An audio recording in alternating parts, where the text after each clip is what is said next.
पुण्यातील कसबा मतदारसंघाचे माजी आमदार रवींद्र धंगेकर आणि इतर अनेक पक्षांच्या अनेक नेत्यांसोबत भागीदारी असलेल्या बांधकाम व्यावसायिकानं गळफास घेऊन आत्महत्या केली आहे। खलील शेख असं या बांधकाम व्यावसायिकाचं नाव आहे। शेख यांनी अनेक जणांबरोबर वेगवेगळे व्यवहार केलेले होते, मात्र अनेक ठिकाणी त्यांचे पैसे अडकून राहिल्यामुळे ते कर्जबाजारी झाले होते। याच कर्जाच्या ओझ्याखाली गुरफटल्यानं त्यांनी व्हिडिओ बनवून नंतर आत्महत्या केली। या प्रकरणी रवींद्र धंगेकरांसह त्यांची पत्नी आणि इतर अनेक राजकीय नेत्यांवर गुन्हा दाखल करण्यात आला आहे। पुण्यातील लक्ष्मी रस्त्यावरील बांधकाम प्रकल्प उभारण्यासाठी रवींद्र धंगेकरांच्या पत्नी प्रतिभा धंगेकर, मनसेचे बाळासाहेब शेंडगे यांच्या पत्नी सुनील आहेरांचा मुलगा हमीद शेखचा मुलगा आणि माजी नगरसेवक रघु गौडा हे स्वतः पार्टनर आहेत। हा प्रकल्प सुरू झाला त्यानंतर न्यायालयात याचिका केली गेली। ती जागा वक्फ बोर्डाची असल्याचं म्हणत बांधकामाला स्थगिती देण्यात आली। या प्रकल्पासाठी शेख यांनी कर्ज घेतलं होतं। या कर्जाचे पैसे अनेक वर्षांपासून ते व्याजासहित फेडत होते, मात्र धंगेकर याकडे लक्ष देत नाहीत। बाळा शेंडगे आपल्याला धमक्या देतात असा आरोप करत त्यांनी अनेकांना आत्महत्येसाठी जबाबदार धरलाय। त्यानंतर गळफास घेऊन त्यांनी आत्महत्या केली आहे। उत्कर्षा कंपनी याचे पार्टनर धंगेकरची मिसेस, बाळासाहेब शेडगेची मिसेस, सुनील आहेरचा मुलगा, हमीद शेखचा मुलगा आणि रघु गौडा हे स्वतः पार्टनर आहेत।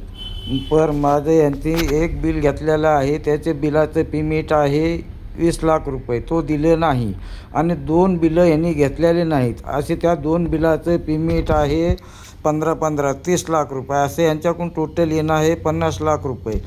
मी 3 वर्षानं ह्या 50 लाखाचं 4% याज भरत आहे। याजाकडून कुणाकडून पैसे घेतलेत हे बी त्यांनी माहीत आहे। पहिलं मी याजानं पैसे घेतले होते संजू तिकेवण्याकडून 4% आणि 5%। तो पैसे मी चंपक नहारकडून उचलले आणि संजू तिकेवण्याचे पूर्ण केले। आता मी 3 वर्षानं परत याज भरत आहे चंपक नहारचं 3% आणि काही पैसे आहेत 4%। पर हा बाळासाहेब शेडगे पेमेंट देत नाही, दादागिरी आणि भाईगिरी करत आहे। जेव्हा मी पैसे मागतोय तर पैसे देत नाही। बघू काय करायचं तर 30 लाखाचं बिल घेतलेलं नाही, 20 लाखाचं बिल घेतलेलं आहे, असे टोटल 50 लाख रुपये आणि माझा माल 30 ते 40 लाखाचा माल ठेवून घेतलेला आहे। तरी पण हा दादागिरी भाईगिरी करते। जेव्हा येतील तेव्हा बघू। आणि यांच्या पार्टनरला विचारलं, सुनील आहेर विचारलं, तो म्हणते बाळासाहेब शेडगेकडे जावा। हमीद शेखला विचारलं, म्हणते बाळासाहेब शेडगेकडे जावा। ह्याच्यात रवी धंगेकर लक्ष घालीत नाही किंवा तो रघु गौडा लक्ष घालीत नाही। सगळ्यात मेन जड आहे तो आहे बाळासाहेब शेडगे। माझं घर रोडवर आणलेलं आहे आणि 4 वर्ष झालं मी 50 लाखाचं याज भरत आहे। का तर पुरावा म्हणजे 20 लाखाचा आहे आणि 30 लाखाचं बिल घेतलेलं नाही। असे टोटल यांच्याकडून 50 लाख रुपये येणार आणि 50 लाखाचं मी गेलं 3 वर्षानं याज भरत आहे 4% आणि 3%। आणि हा पैसे देत नाही, दादागिरी भाईगिरी करते। स्वतःला हा लई मोठा माणूस समजत आहे। ह्याच्यामुळं पुढं माझ्या मुलाला पण धोका होऊ शकते, मार्केटमध्ये काम करायला पण अडचण आणू शकते। का तर मला पण 2-4 वेळेस बाळासाहेब शेडगेनं धमकी दिलेली आहे, पेमेंटला फार त्रास दिला तर मार्केटमध्ये कुठेही काम करू देणार नाही किंवा तुम्हाला पुण्यात जगणं मुश्किल करेन, तुमच्या लेकराबाळाला पण जगणं मुश्किल करेन। उद्याच्याला मी तर फाशी घेणारच आहे आज। बाकी माझ्या लेकराबाळाला काहीच बी त्रास झाला तर ह्याचा जिम्मेदार बाळासाहेब शेडगे आणि त्याचा मुलगा असणार आहे। धन्यवाद। दरम्यान यावर स्पष्टीकरण देताना धंगेकरांनी या सगळ्या व्यवहाराचा भाग होता, चर्चेतून मार्ग काढता आला असता शेख यांचे पैसे फक्त आमच्याकडेच नव्हते तर इतर अनेकांकडेही होते। अनेकांनी त्यांचे पैसे दिले नव्हते, त्यामुळे ते कर्जबाजारी झाले। मात्र तरीही त्यांनी टोकाचं पाऊल उचलायला नको होतं अशी प्रतिक्रिया दिली आहे। खरं तर आज जो घटना घडली, दुर्दैवी घटना आहे। ह्याच्यामध्ये आम्ही एक उत्कर्ष नावाने एक प्रोजेक्ट घेतला होता। मी सन्माननीय बाळा शेडगे, सन्माननीय रघु गौडा, सुनील आहेर आणि आमचे ते एक मुस्लिम मित्र आहेत, असे 5 लोकांनी मिळून आम्ही हा प्रोजेक्ट घेतलेला होता। आणि या प्रोजेक्टमध्ये आम्ही रेरा रजिस्ट्रेशन झालं, महानगरपालिकेची परवानगी घेतली आणि महानगर बँकेचं आम्ही 5 कोटीपेक्षा जास्त लोन त्याच्यावर घेतलं। आणि हा प्रोजेक्ट जसा वर आला त्यानंतर काहीतरी राजकीय लोकांना स्वप्न पडलं आणि जे गल्लीपासून दिल्लीपर्यंत चाललेल्या कुटील राजकारणाचा बळी ते प्रोजेक्ट आमचा ठरला। आणि या राजकारणामुळं कुठंतरी वक्ष अधिकाऱ्याला स्वप्न पडलं की हे वक्फची जागा आहे आणि म्हणून त्यांनी आम्हाला नोटीस पाठवलं। आणि नोटीस पाठवल्यानंतर मी संपर्क केला त्यांच्याशी, कारण त्यावेळी मी आमदार होतो। संपर्क केला तर तो म्हणला, भाऊ तुम्हाला तर माहिती आहे इथं काय चालतं आणि काय नाही. आम्हाला माफ करा, आम्हाला दिसतंय हा नाही आहे, पण आम्हाला कोणाचं तरी प्रेशर आहे आणि या प्रेशरमुळेच आज आम्ही या ठिकाणी तुमचा प्रोजेक्टला पत्र देतो आहे. तर मी म्हटलं आज एखादा अधिकारी बोलतो आहे म्हणून आपण जाऊ द्या म्हणलं. मग आम्ही संभाजीनगर म्हणजे आता पूर्वी औरंगाबाद खंडपीठ होतं, आता छत्रपती संभाजी महाराज खंडपीठ, तिकडं आम्ही अप्रूव्ह झालो. पण तिकडं शासनाची लोकं असल्यामुळं आणि शासनातल्या काही लोकप्रतिनिधींचा त्या ठिकाणी अंकुश असल्यामुळं तिथं आम्हाला न्याय मिळत नाही म्हटल्यानंतर आम्ही हायकोर्टमध्ये आम्ही विनंती केली आणि हायकोर्टाने आम्हाला तिथं क्लीन शीट दिली आणि आमचा प्रोजेक्ट आता रनमध्ये आहे. पण मधल्या काळामध्ये 5-6 वर्षामध्ये जो खर्च झाला, त्याच्यामध्ये जे लोन झालं, त्याच्यामुळे हा प्रोजेक्ट जवळजवळ 5-25 कोटीला लॉसमध्ये आता. आणि लॉसमध्ये असल्यामुळं हे सगळं आम्ही जुळवाजुळव करण्यासाठी बाळासाहेब शेडगे आणि बाकीचे प्रयत्न करतात.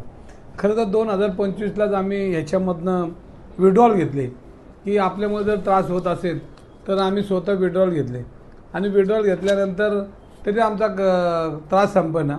शेवटी मी काँग्रेस बी सोडले आणि शिवसेनेत गेलो की जाऊ द्या म्हणलं की आपल्यामुळं घरं उद्ध्वस्त व्हायला नको.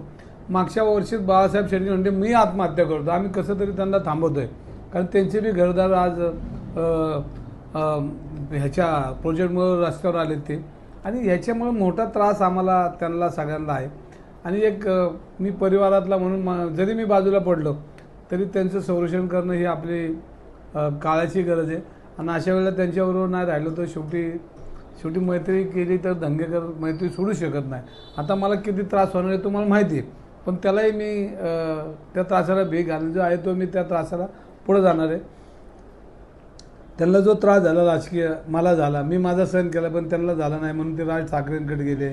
त्यांनी सांगितलं मुख्यमंत्र्याला भेटले, सगळ्यांनाच भेटले, पण तिथं त्यांना काही न्याय मिळाला नाही. शेवटी हायकोर्टाने न्याय दिला ना. प्रोजेक्ट 5-25 कोटीला गेल्यामुळं हा जो प्रकार आहे, आमचा प्रोजेक्ट थांबल्यामुळेच तिथला जो ठेकेदार होता त्यांनी काहीतरी आत्महत्या केली. आज 50 लाख माझे ह्या प्रोजेक्टमध्ये ना असं त्याचं त्या व्हिडिओमध्ये कॉलमध्ये मी बघितलं आहे.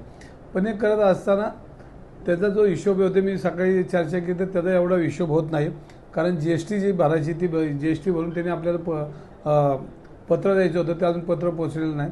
आणि हा सगळा अभ्यास केल्यानंतर 10-20 लाखासाठी तो आत्महत्या करतो आहे, ही माझ्या मनाला पटत नाही. पण आता शेवटी तो बी अडचणीत अनेक ठिकाणी होता आणि त्याच्या धंद्यामध्ये लॉस झाला होता असं दिसतंय. जो व्हिडिओ केला, कोणतरी व्हिडिओ करतो आहे, कोणतरी पत्र लिहून देतं आहे, कोणतरी चिठ्ठी लिहितं आहे, म्हणजे ह्याच्यामध्ये कोणाचा तरी राजकीय वास किंवा काहीतरी लोक त्याला मदत करतात हे सगळं करायला. आणि जर व्हिडिओ तो बघितला तर तो व्हिडिओ कोणतरी करतो आणि तो व्हिडिओमध्ये बोलतो की मी आत्महत्या करणार आहे आणि माझ्या मुलाबाळांना नंतर तुम्ही पैसे द्या. आम्ही इथं कोणाचे ठेवणारच नाही. मी जरी नसलो त्या प्रोजेक्टमध्ये तरी मी यांना विनंती करेन की गोरगरिबांचे पैसे आपल्याला ठेवायचे नाही. आपण 10 वर्षांनी काय ना त्यांचे पैसे आपल्याकडे आले तर देऊन टाकू, पण शेवटी एवढाच अडकल्यानंतर तुम्हाला माहिती की चांगल्याला हात टेकावं लागतात. ते हात आमचे टेकले त्या प्रोजेक्टमध्ये. पण आम्ही उद्या पोलिसांनी बोलतो, आम्ही जे कायदेशीर आहे ते आम्ही कायदेशीर ज्या काय बाबी त्या मांडू. पण 2025ला आम्ही त्या ठिकाणी राजीनामा दिलेला आहे. त्या प्रोजेक्टच्यामधनं बाहेर पडलो आहे. आमच्या घरादाराला नोटिसा लागल्यात, त्याचे पेपर आहेत, शेडगेंच्या ह्याला आहेत. आणि हा जो प्रकार झालेला याला जबाबदारी ही ज्यांनी प्रोजेक्ट हा बंद पाडला त्यांची नावं तुम्ही म्हणता नावं घ्या, पण आज नावं घेणार नाही. अजून 2 दिवसांनी बघू वाट काय होतं ते, बघू आपण काय करता येईल ते. खलील शेख यांच्या आत्महत्येमुळे त्यांच्या कुटुंबियांवर दुःखाचा डोंगर कोसळलाय. त्यांच्या आत्महत्येला जबाबदार असलेल्या प्रत्येक व्यक्तीवर कारवाई व्हायला हवी अशी मागणी देखील त्यांनी केली आहे. पोलिसांनी गुन्हा दाखल करून घेतला आणि पुढील तपासही सुरू आहे.